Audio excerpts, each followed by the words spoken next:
Pan காஞ்சிச்சு. இப்போ எண்ணெய் சேர்க்குறேன். இன்றைக்கி கோதுமை ரவை உப்புமா செய்ய போகிறேன். இது ரொம்ப நல்லதுங்க.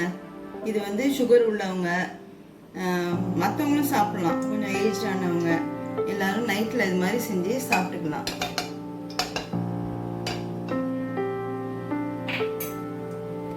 இப்போ எண்ணெய் காஞ்சிச்சு. கடலைப்பருப்பு, கடுகு, உளுந்து இது மூணும் சேர்த்துக்கலாம்.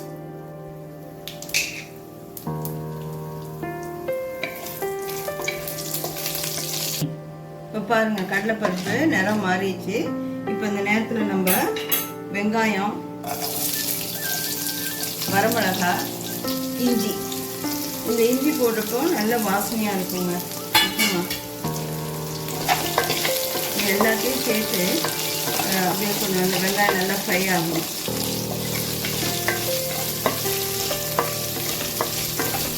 எப்படி கொஞ்சம் நேரம் கிண்டிகிட்டே இருக்கணும்.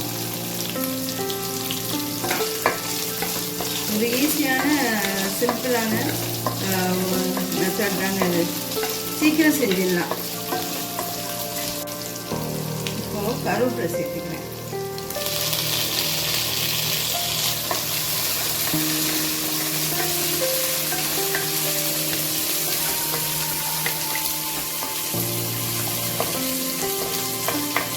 வெங்காயம் ஃப்ரை ஆயிடுச்சு. இப்போ இந்த நேரத்தில் நம்ம தண்ணி சேர்த்துக்கலாம்.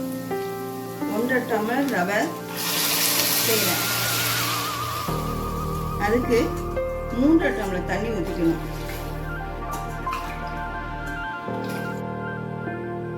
இப்போ ஒரு 1/2 டீஸ்பூன் சால்ட் சேர்த்துக்கலாம்.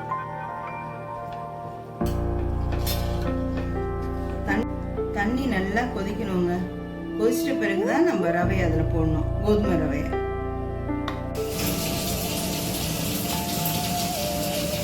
1 டம்ளர் ரவை, கோதுமை ரவை இதில் சேர்த்துக்கிறேன்.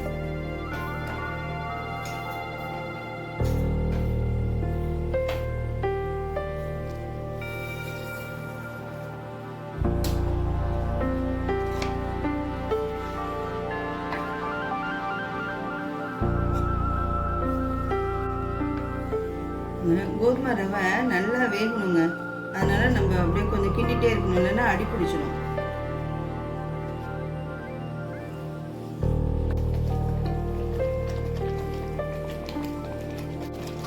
இப்போ ஸ்லோ ஃபயர்ல வச்சு கிண்டணும்.